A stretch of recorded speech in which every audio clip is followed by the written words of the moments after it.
Hi, everybody. Colin Stevenson here, joined by my hero, John Lenhart. Hi, John. Hi. Now, today we're talking about flow, John, and we're going to talk about the 6 steps of flow.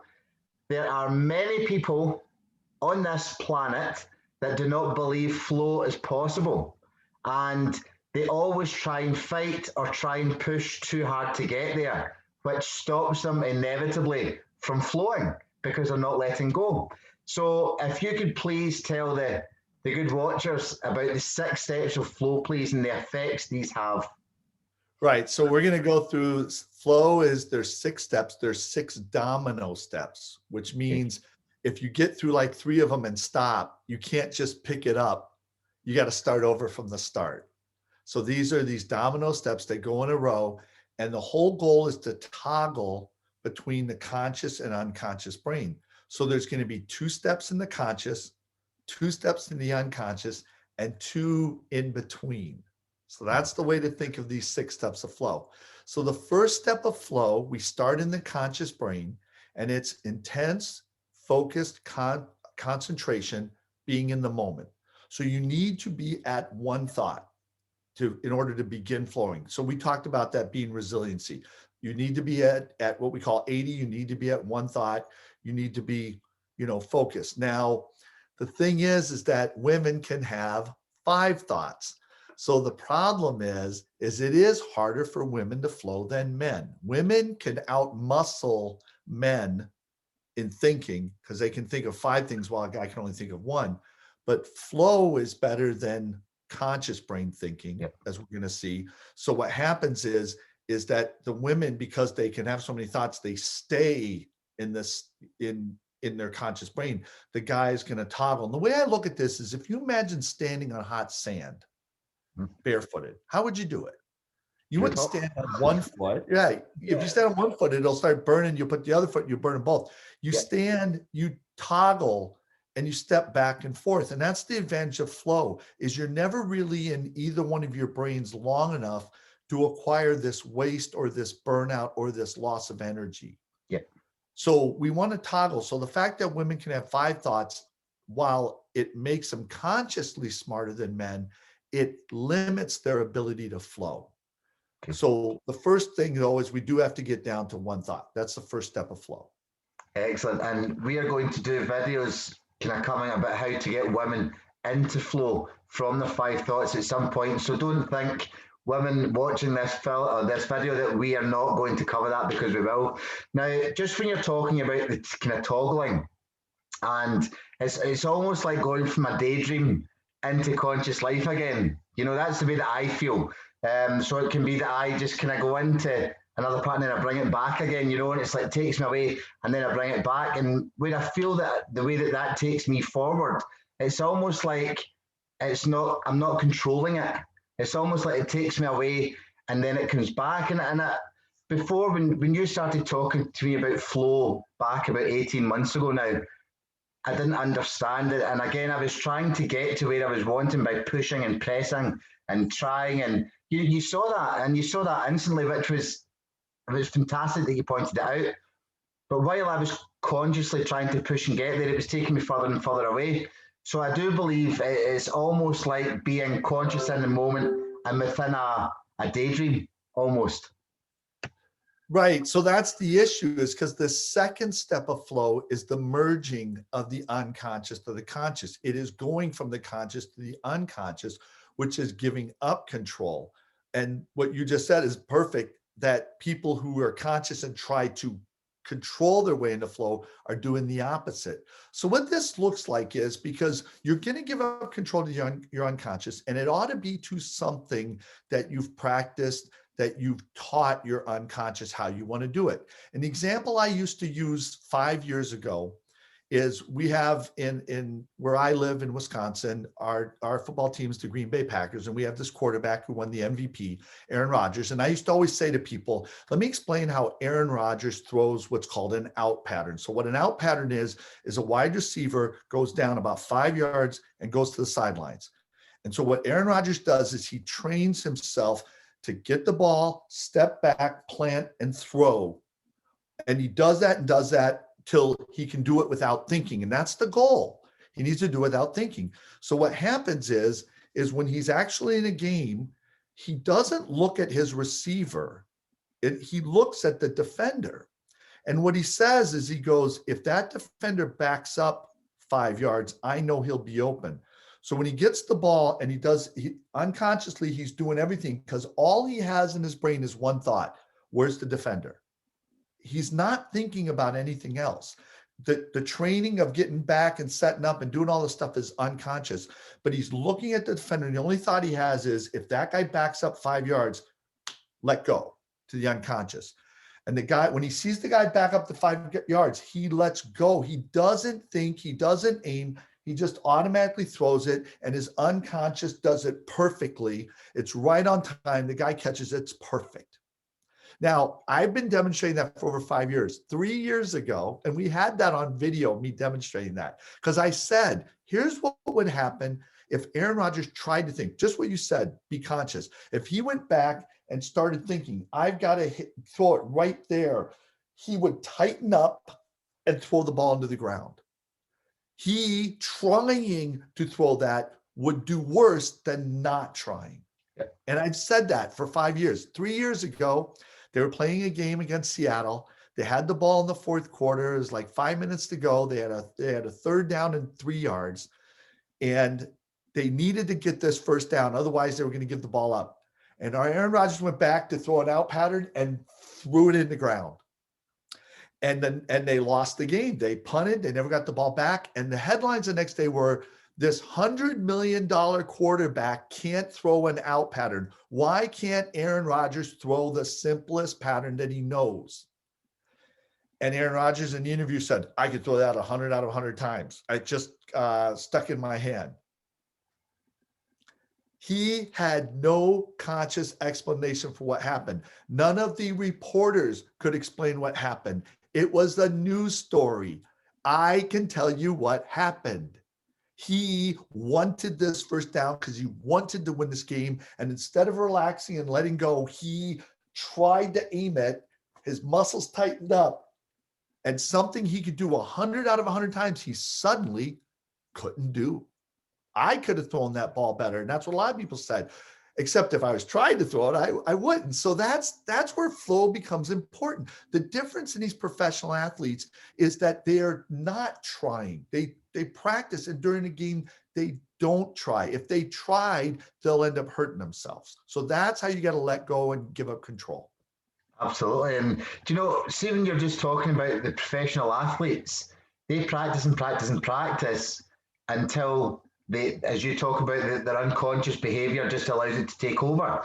Now, the way to get to happiness is to let go, let go, let go, let go.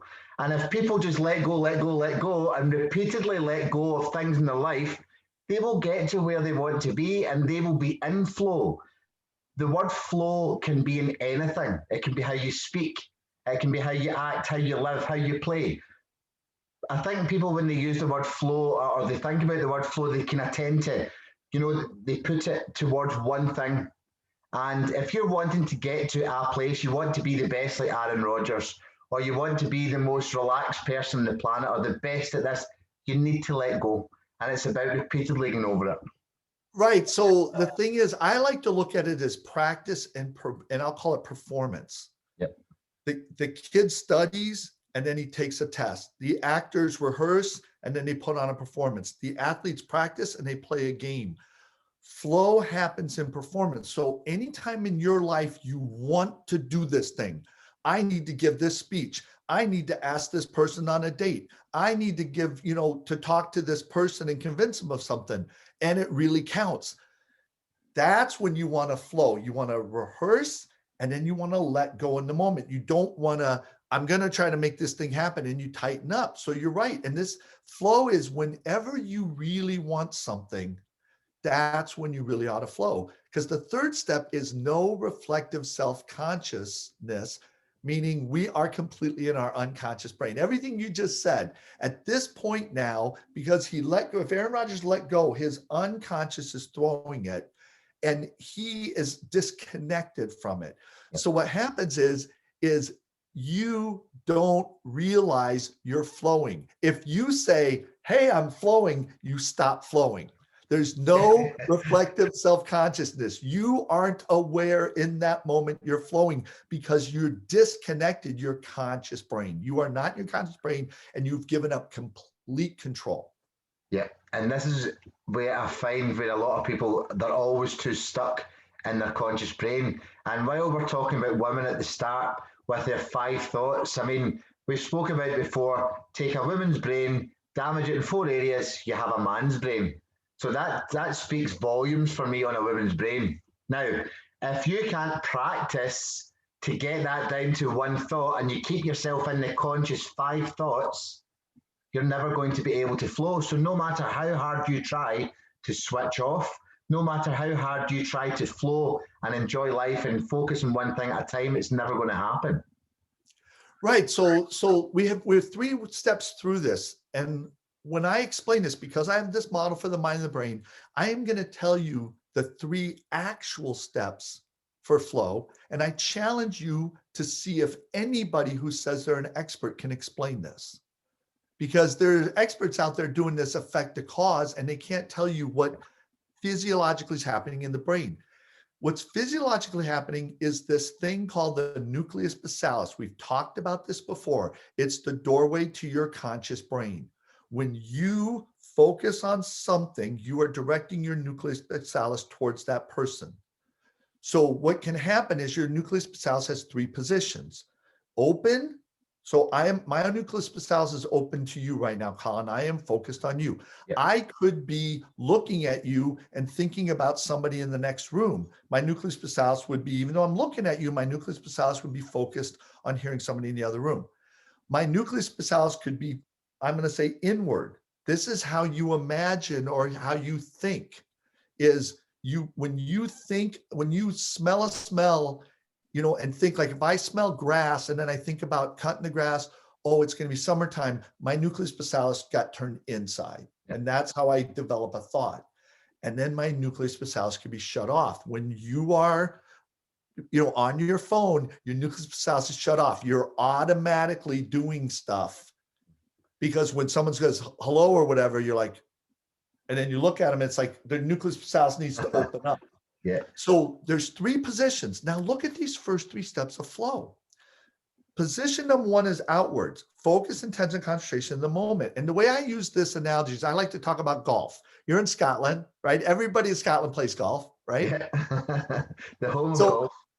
Golf is totally a flow sport. I love to caddy for people to show them how to flow playing golf. So if you're driving a golf ball, I ask people, when you put the golf ball down, people are really good golfers. I say, what are you looking at? And they're looking at the ball, but the really good golfers are looking at like a spot they put on the ball, or they're looking at the number on the ball. They're looking at a specific point on the ball. Step 1, intense focus concentration. I'm looking at the number 2 on this ball. Now, merging of the unconscious and conscious. What I do is I now stay focused on that, on the ball, and I do my normal, basically process. I'm not thinking about how to swing. If I think too many things about a swing, it's going to tweak a muscle, it's going to go off. So I'm staying focused and I'm letting my unconscious brain take care of this, okay?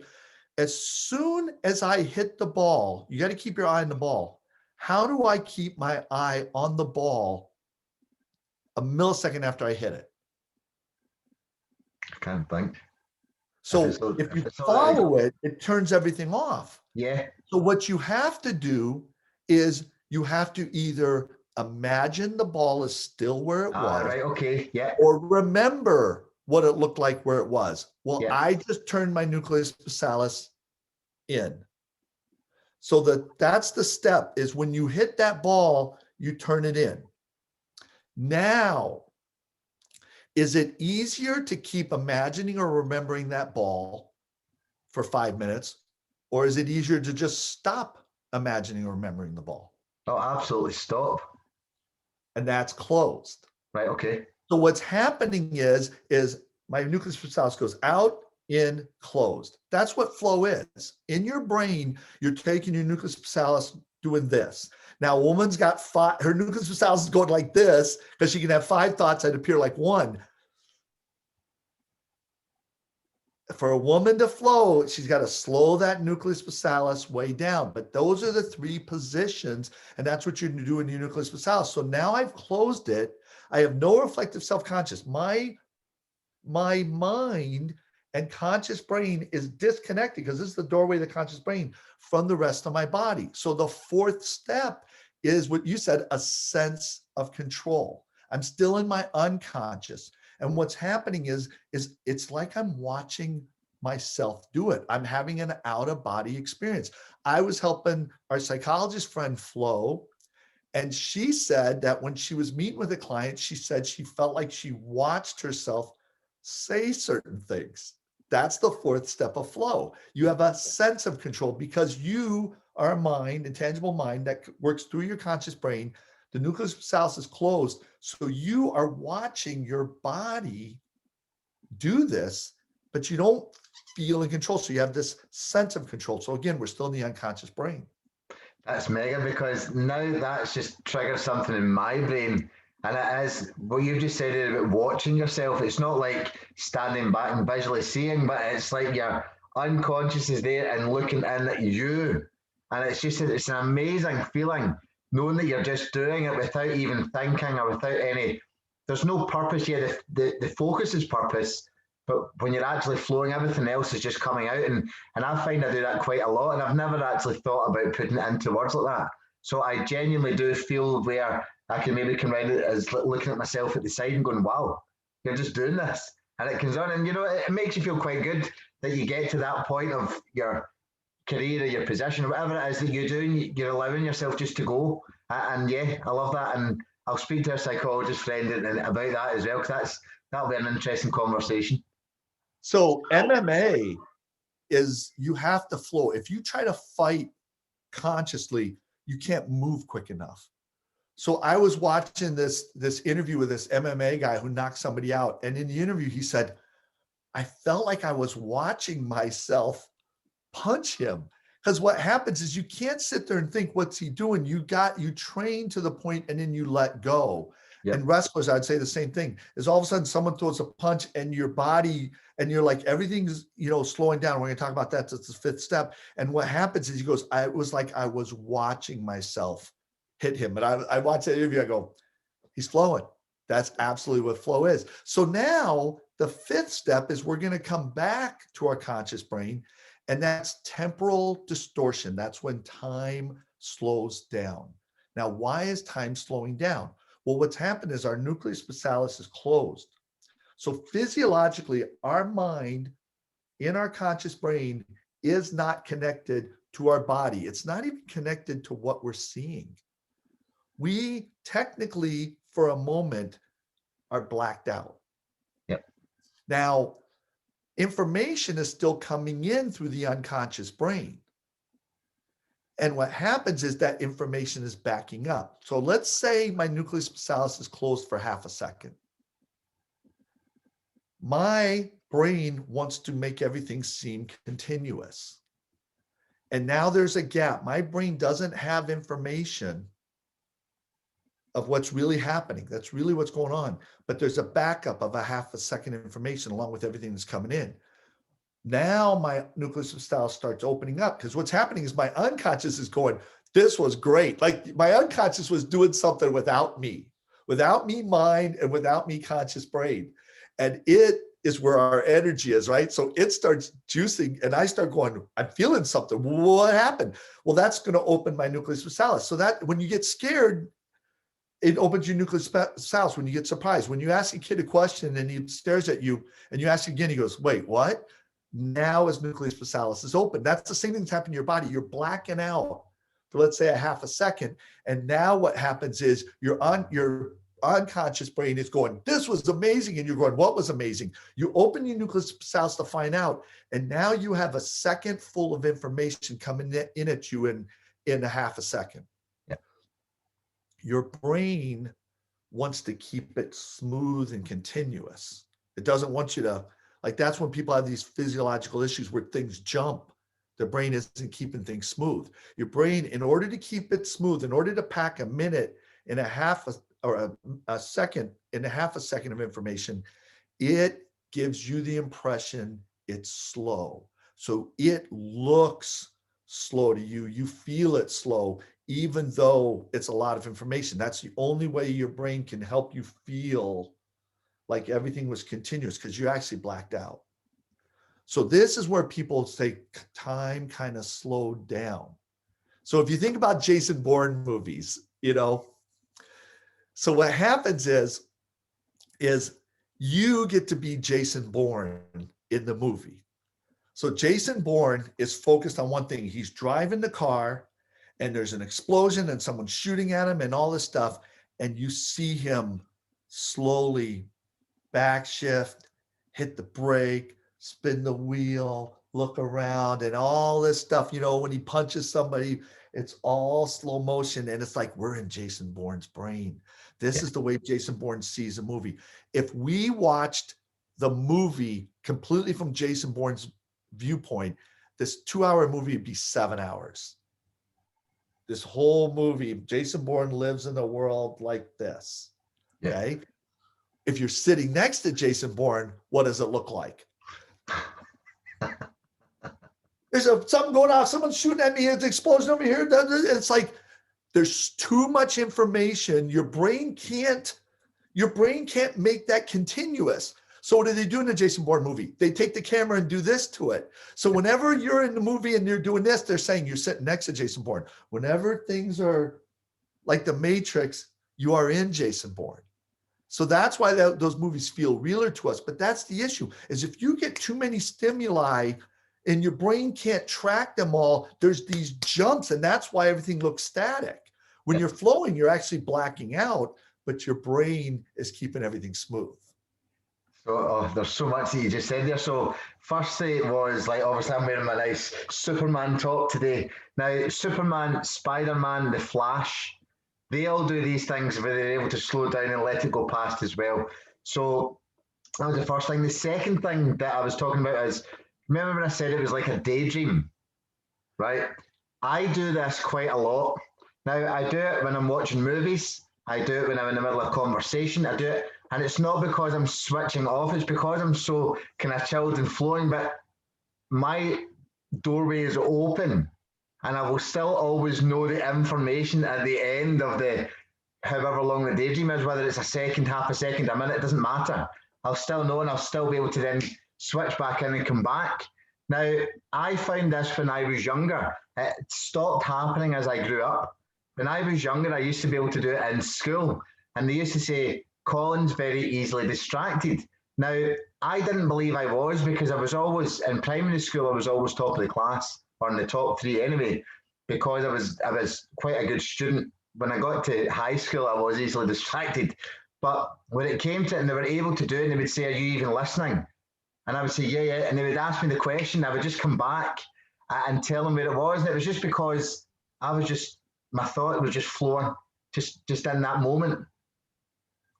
Right. So, and we're going to talk about this in the next episode, but what you were doing is flowing is because you're looking at that movie or you're looking at that thing, and then you're thinking about an application, and then you're coming back and you're thinking about an application.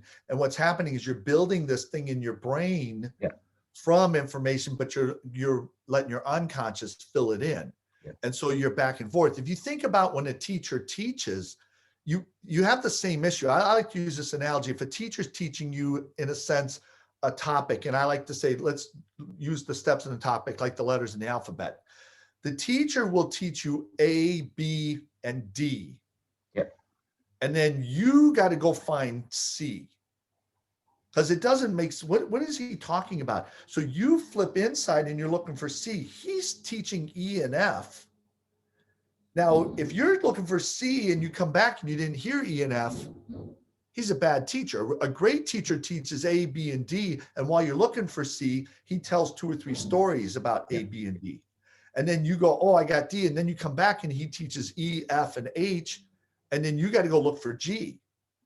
And then that's when these students, they get, if he goes A, B, and D, and the student starts thinking about playing video games and doesn't look for C, it doesn't make any sense. The teacher's not going to teach every single, he's not going to teach A, B, C, D, And that's what, when you talk about education, you talk about how to teach the right way. There's a certain way that you can teach to put the students in flow.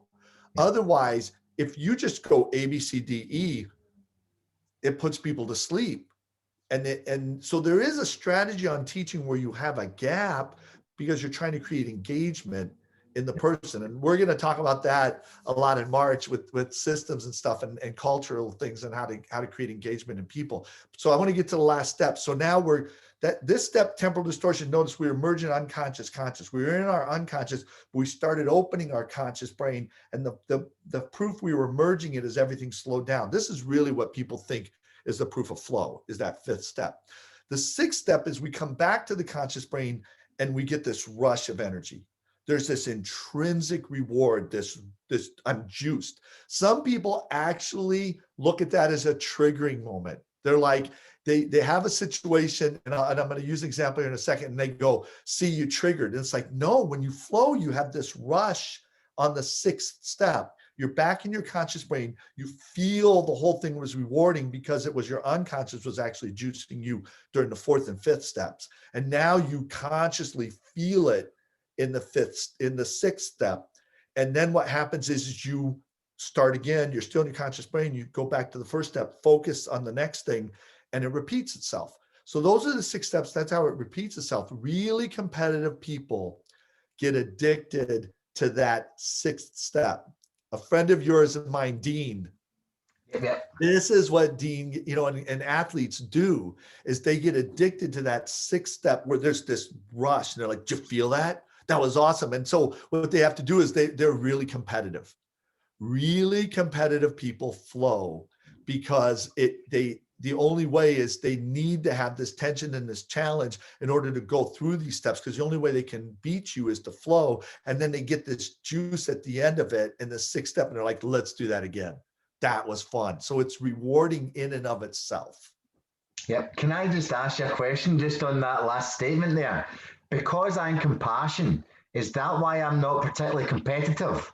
Because I like to see other people win. I feel that they really want it and I allow them to do it.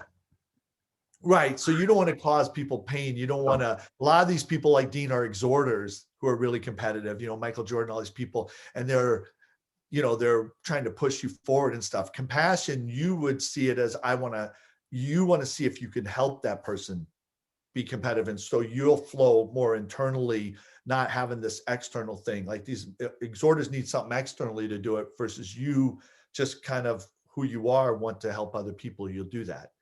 So the example I want to use with this is driving on the snow. So if you think about it, what happens is you're driving and your one thought should be stay on the road. So if you're driving in the snow and your thought is stay on the road, what happens is you hit an ice patch. Now, hopefully you've trained how to steer into a skid. That's one of the first things. It seems counterintuitive, but you learn to steer in a skid. You practice that. So what happens is the minute you hit the ice patch, without even thinking, you immediately turn the car into the skid. And what happens is you're not even thinking about doing it. It's happening. And so you have no reflective self-consciousness. You're not going, hey, I'm flowing. You're letting it go. And then you have this sense of control. You're like, I'm steering, but I'm not steering. Like, I'm not thinking about steering, but I'm sort of steering. And time seems to slow down and everything goes kind of slow. Yeah. And then you come out of the skid and you feel juiced. And like I said, some people go, and then you trigger because there's all this energy. No, that's flowing gives you this energy. So you come out of the skid, you might even laugh, go, woohoo, that was fun. Now, what if you're not at one thought? What if you're driving in snow and you're trying to stay on the road and you're thinking about a phone call and you get the kids in the back and you're trying to fiddle with the radio and all of a sudden you hit the patch. Well, you're at 160. You have all these thoughts. So your first step is to come to 80. Remember, you can't flow unless you come to 80. So you'll come to one thought by going, and you'll grab the wheel. And if you lock in and grab the wheel and you're pointed off the road, going off the road. Could even die. Flowing is the difference between life and death. Yep. Helping others flow, you can save a life. So whenever I see these videos of somebody, and there's one example, this guy has his kid on his shoulders while he's checking out at the grocery store, and the kid falls back, and the guy reaches back with one hand and grabs him by the foot, like this far from the kid hitting his head on the ground. That guy was flowing because he was focused on, the groceries, and he wasn't thinking about, he didn't consciously think about catching his kid. And people who say, oh yeah, he was, I go, great. Let's go get why don't you put your kid on your shoulder, or let's go put his kid on his shoulder and tell him, let him fall back and try to grab him. He won't be able to grab him because he'll be thinking about it. That's what that happens. And then likewise, so whenever you see somebody do something that's just incredible, it's because they're not thinking.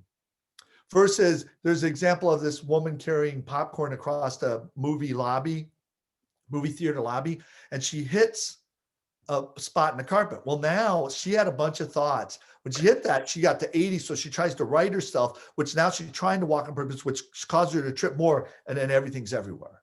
Yeah. So when you see someone when someone trips or falls or slips, they have a bunch of thoughts and they got conscious, and then they lost motor control. Versus when someone does something that just seems superhuman, they were always focused on one thing and they didn't stop focusing on it, and their unconscious took over and did it right. Your unconscious is 90% of your brain. It's the key to you flowing, to you doing things well, to you being happy. But if you can't give up control to your own unconscious brain, it's your own fault.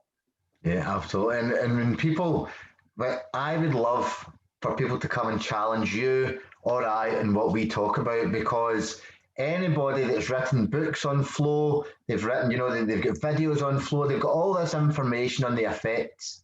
No one ever explains the 6 steps. No one explains how to get there, the cause of flow, all these type of things. And I would love for people to come and challenge us on this. And even people that have done a lot of work on it, because when they're able to then take this information forward, they can better their teachings, because what they're actually doing is they're using their own knowledge, which is great, and then they're how to do it in purpose and let go, and then it just comes out. And it would be so much better for other people to learn how to flow, and if there was more of us teaching it. Right. This is the last thing I'll say is there are people out there who can name these 6 steps of flow. There's the book I held up on flow identifies it, but we saw also in that book, it says, we can't tell you what's going on in the brain with every step. Because I can tell you every step, I believe I'm the only person, and I believe our company Flowcess is the only company in the world that can help a person intentionally flow. I agree with that 100%. And I'm looking forward to our next episode. And thank you so much for today. And I look forward to speaking to you at the end of the week. Take care, John. Bye.